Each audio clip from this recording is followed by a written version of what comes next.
Salut et bienvenue sur la chaîne de Monkey EDC. On poursuit les vidéos concernant les couteaux de nos régions.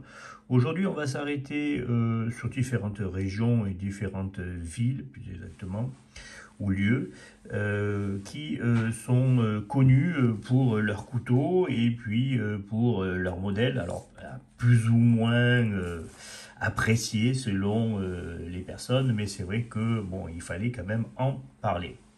On va commencer avec un modèle que moi je trouve particulièrement superbe, c'est le Montpellier. Alors le Montpellier est l'un des couteaux régionaux le plus ancien mais aussi le plus simple.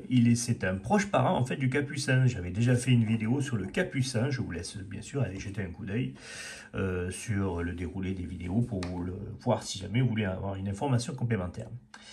Alors, en tout et pour tout, le Montpellier est composé de 4 éléments distincts. Donc, on va avoir une lame, on va avoir un axe au milieu avec la rosée, on va avoir l'axe de butée, et puis le manche, lui, comme vous pouvez voir, est un manche en monobloc.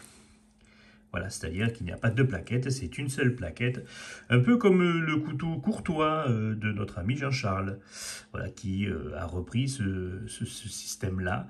Ce qui en fait du coup une pièce assez solide, puisque le manche est un monobloc, donc il n'y a pas de risque de dislocation et tout le reste, et puis ça évite aussi de rajouter des rivets supplémentaires pour relier les deux pièces entre elles. Alors bien sûr c'est un couteau à friction, voilà, donc des plus simples. Voilà, c'était vraiment l'un des couteaux le plus simple. Alors il était extrêmement populaire auprès des marins en Méditerranée. Et puis petit à petit, bien sûr, il a été, comme tout ce genre de couteau-là, il a été dépassé par les couteaux style à ressort. Donc il était tombé un petit peu aux oubliettes. Et donc, en fait, c'était un couteau qui est toujours d'ailleurs super recherché par les collectionneurs, puisque c'est un modèle qui avait disparu.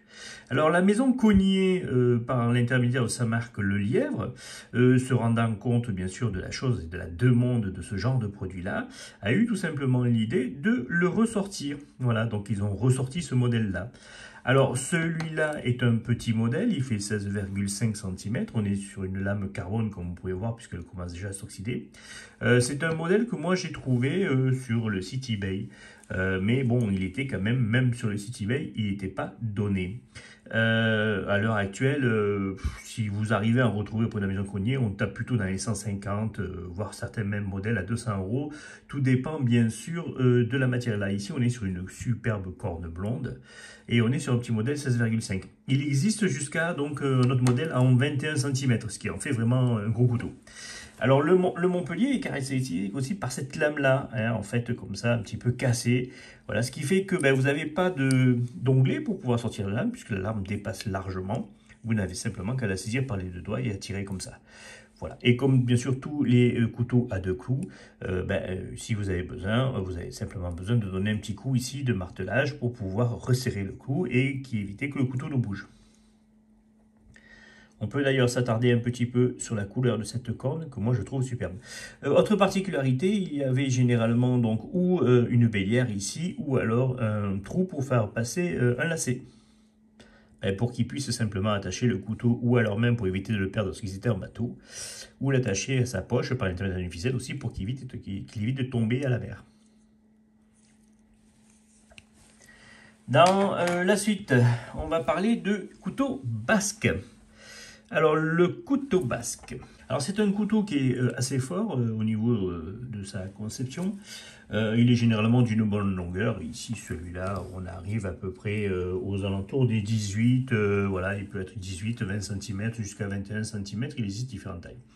Il est esthétiquement reconnaissable parmi tous puisqu'il est riveté ici. Donc, il y a des deux côtés. Voilà les rivets, généralement, ils étaient composés, si je ne dis pas de bêtises, de 20 rivets. Donc, il y en avait 10 d'un côté, 10 de l'autre. On peut vérifier.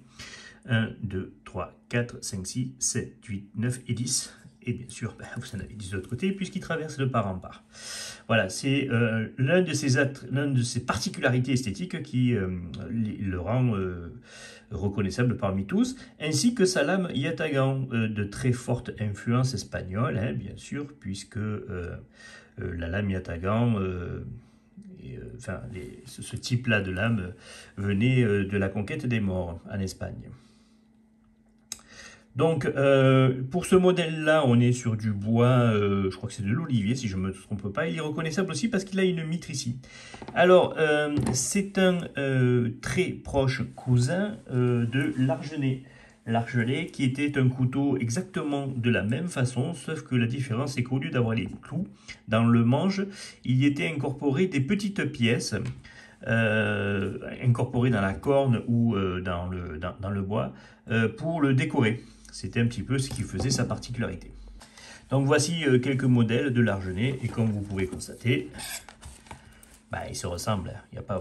Alors il est appelé l'argenais ou il est appelé aussi la jambette due à la forme de son manche que l'on retrouve ici sur le basque.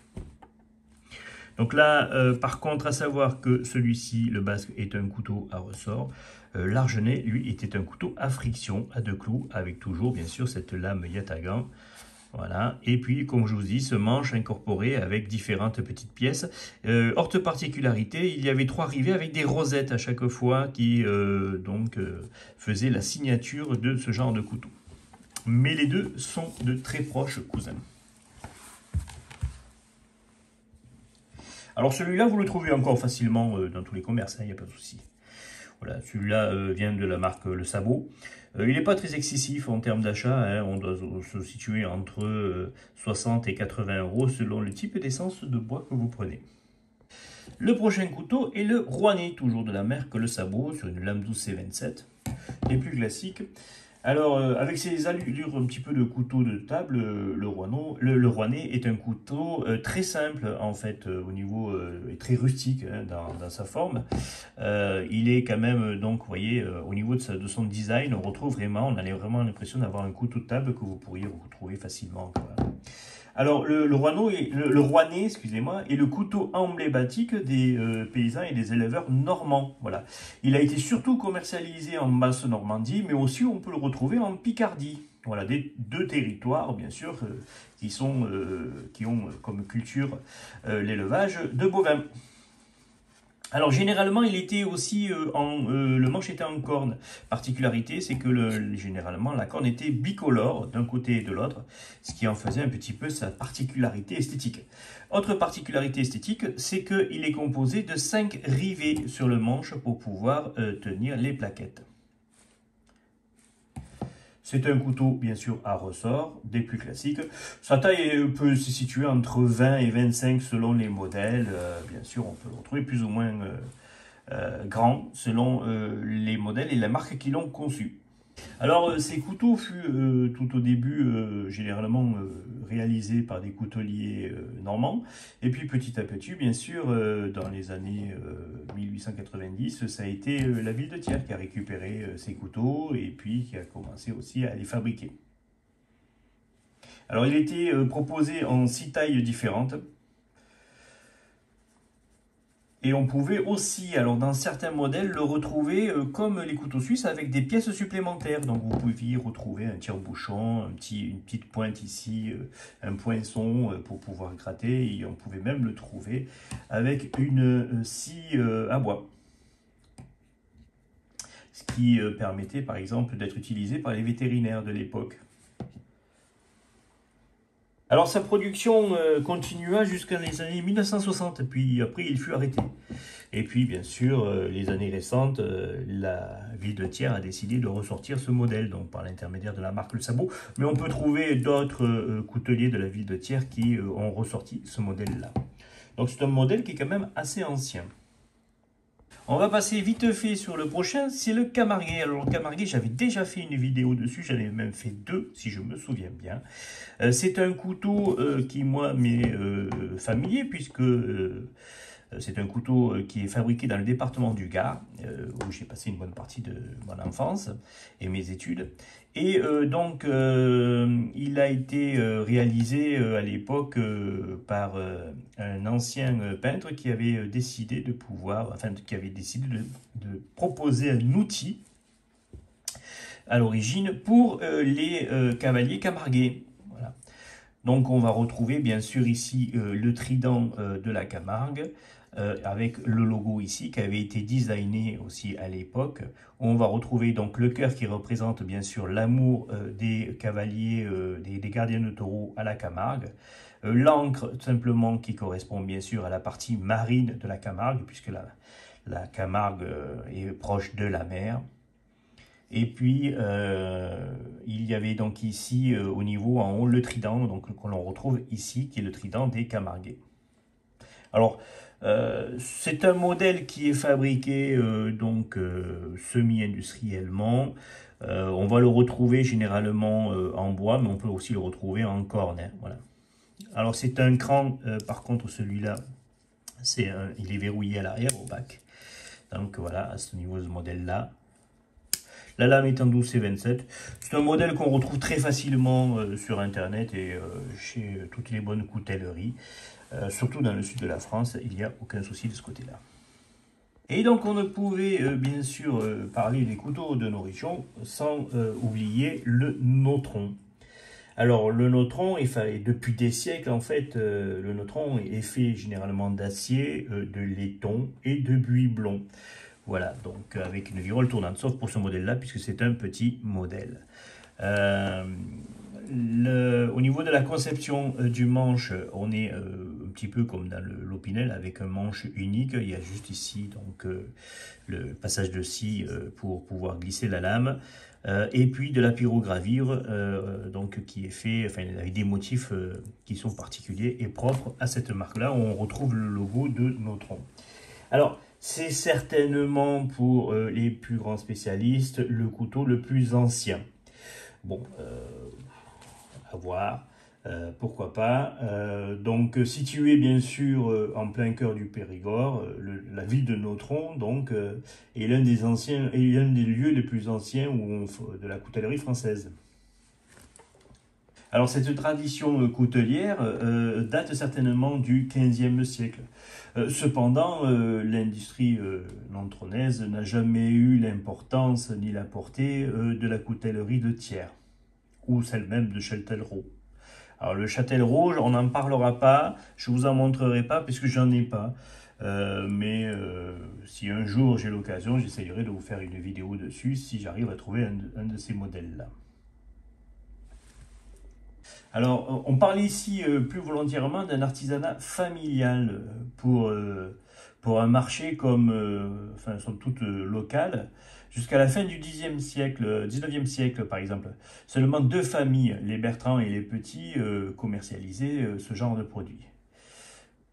Alors, ils se partageaient bien sûr à deux toute la production. Puis, vers 1936, c'est la famille Chaperon qui récupéra le monopole de la fabrication des notrons et de la commercialisation de ces couteaux. Alors, leur fabrication est réputée simplicité ancestrale, hein, puisque la façon de la fabrication n'a pas bougé depuis ces époques-là. Ça s'est un petit peu, bien sûr, modernisé au niveau des outils, mais le couteau en lui-même n'a pas évolué depuis cette époque-là. Alors, on le retrouve aussi en différentes formes. Celui-là est une forme en sabot, mais on peut aussi le retrouver avec ici une boule à la fin, ou alors une queue de poisson. Il existe en différentes tailles, à savoir que on le trouve aussi pour les collectionneurs sur des anciens modèles. On peut le trouver avec une lame arrondie ici, un petit peu comme les couteaux, comment ça s'appelle, et en forme de queue de poisson. On soupçonne que c'était des couteaux qui étaient destinés aux marins ou aux pêcheurs. C'est pour ça qu'ils n'avaient pas de pointe au bout, c'est pour éviter les problèmes. Et alors, quand on parle de taille, il faut savoir qu'ils ont un des records pour la fabrication du couteau le plus petit, qui rentre dans l'équivalent d'une noix d'une coquille de noix.